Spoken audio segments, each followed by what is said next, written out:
적중하신 토토방방 가족방분들 모두 축하드립니다. 저희 가족방에서 모든 경기, 언어범 및 핸디캡, 최종 조합 공유해 드리고 있습니다. 적중률 높은 가족방 입장은 고정 댓글에 있는 링크로 문의해 주시기 바랍니다.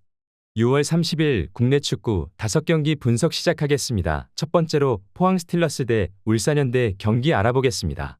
먼저 포항은 득점력이 고민일 것이다. 특히 수비 조직력을 갈고 닦고 나온 팀을 상대로는 상당히 부진한 모습이다. 지난 경기에서도 전북이 상당히 실리적으로 나왔고 결국 무승부를 기록했다. 울산이 공격적인 플레이를 선호하는 특성을 지닌 것은 맞지만 최근 울산은 기동력과 수비적인 난조 극복을 위해서 꽤 템포를 늦추면서 견고함을 생각하는 타이밍도 상당히 있는 모습을 보여주고 있다. 이어서 울산은 지난 경기 승리를 거둔 것은 고무적이다. 특히 대구가 주도권을 잡기 위해서 매우 공세적으로 나섰는데 이 상황에서도 불안했던 수비진이 버텨낸 점이 제일 긍정적이었다. U22 자원들을 3명이나 투입하면서 기동성에서 문제를 드러냈던 팀의 페이스를 확 끌어올린 것이 고무적이었다. 전방에는 보야니치와 주민규 같은 자원들이 상당히 많다. 실리적으로 한방 싸움을 하더라도 성공률은 높을 수 있다고 보여진다. 일단 울산이 U22 자원들을 대거 투입하면서 부족했던 팀의 에너지 레벨과 수비적인 안정감을 챙기는 모습이었다. 포항이 최근 득점력에서는 수비 조직력이 갖추어진 팀을 상대로 고전하고 있는 형국이기도 하다. 울산이 실리를 챙긴다고 하면 그럴 수 있는 전력이다. 울산현대의 승리를 추천합니다. 두 번째로 광주FC 대 제주 유나이티드 경기 알아보겠습니다. 먼저 광주는 전반적으로 상승세에도 한계가 보이는 모습이다. 특히 지난 경기에서는 선수들의 발도 꽤 무거워 보였고 이 상황에서 이정효 감독도 체력과 압박과 공격을 선보이다 보니 상대 팀들이 대응을 하기가 쉽다. 특히 인천이나 수원FC 등 수비와 역습에 강한 팀을 상대로 맥을 추지 못하는 모습이다. 홈에서는 좁은 면적을 활용해서 조금은 이득을 챙긴다고 하지만 올 시즌에도 홈에서 기복이 심한 모습을 보이고 있다. 이어서 제주는 공격진 보강을 위해서 힘쓰고 있다. 일단 일본에서 공격 자원 카이나를 데려오면서 급한 뎁스를 채웠다.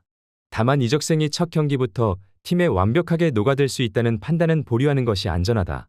오히려 김학범 감독은 뎁스가 얇아진 상황에서는 실리를 챙기는 것으로 접근하는 경우도 잦다.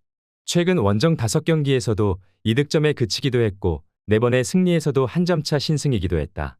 일단 제주도 상당히 실리적으로 플레이를 하면서 광주 상대로 상성에서 앞서려고 할 것으로 보인다.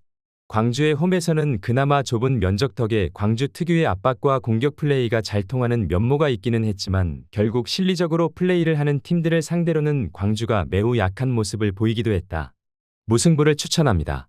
핸디 언어버 및 최종 조합 받아보실 수 있는 가족방 입장 방법 알려드리겠습니다. 먼저 영상 하단의 댓글을 클릭해 주세요. 두 번째로 댓글 속 가족방 링크를 클릭해 주세요. 마지막으로 채팅 참여하기 누르신 후 메시지 주시고 답장 기다려 주시면 가족방 입장 도움드리도록 하겠습니다. 그럼 분석 이어가 보도록 하겠습니다. 세 번째로 부천FC 대 FC 안양 경기 알아보겠습니다. 먼저 부천은 라인을 올리는 팀에게 강한 편이다.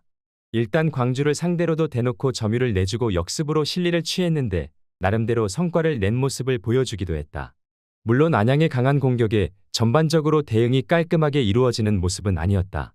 최근 오전에서는 2무 3패로 부천이 안양에게 상당히 약한 모습을 드러내고 있기도 하다. 이어서 안양은 전반적으로 라인을 올리는 성향이 강하다.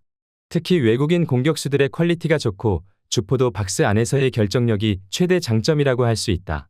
다만 최근 플레이메이킹을 전담하는 마테우스가 집중 견제를 당하면서 점점 골문과 멀어지고 있는 모습이 아쉽기는 한 상태이기도 하다. 야구는 K리그 1부 리그로 이적설도 돌고 있다. 화력적인 부분에서의 역량을 어느 정도는 낮추어 볼 수도 있을 것이다. 일단 안양도 나름대로 공세가 좋은 모습을 보여주고 있기는 하다. 그러나 부천이 워낙 라인을 올린 팀을 역습으로 잘 잡아내는 모습을 보인다. 물론 안양의 공세에 최근 부천이 대응을 말끔하게 하는 편은 아니었다고 봐야 할 것으로 보이는데 부천의 승리까지는 바라기 어려울 수도 있다. 무승부를 추천합니다. 네 번째로 인천 유나이티드 대 강원FC 경기 알아보겠습니다. 먼저 인천은 현재는 공격과 수비가 모두 문제다. 특히 제르소의 부상을 김보섭이 제대로 메우고 있다고 보기는 어려운 상태다. 무고사가 넓은 활동량으로 이를 커버하기 위해 노력하고 있지만 제르소가 없는 상황에서는 인천의 전개는 그다지 믿을 수 있는 상황은 아니라고 보는 편이 낫다. 더 큰 문제는 수비진에서 자주 나오는 조직력 붕괴다. 지난 제주전 패배 상황에서도 클리어링 미스가 결승골의 원흉이 되기도 했다.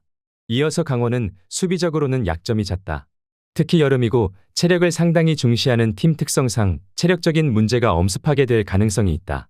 다만 양민혁이 집중 견제를 당하면서 부진했던 지난 경기 이전 9경기에서는 모두 득점을 기록하는 등 화력은 여전히 살아있는 상황이라고 볼 수 있다는 점은 다행이라고 본다.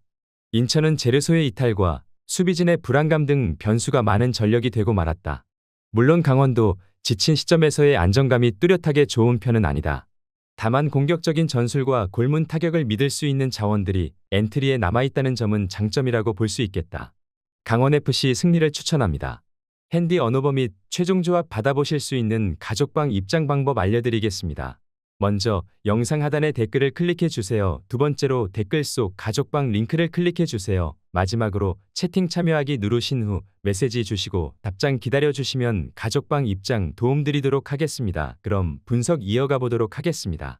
다섯 번째로 수원 삼성 대 안산 그리너스 경기 알아보겠습니다. 먼저 수원은 변성환 감독 체제에서는 더욱 과감하고 기동성을 살린 플레이 스타일이 살아나고 있다. 다만 전반적인 결정력은 고민일 것이다. 뮬리치도 경기마다 너를 뛰고 있고 상대 측면에 부하를 주는 김주찬도 체력적으로 풀타임을 자주 뛰고 있다.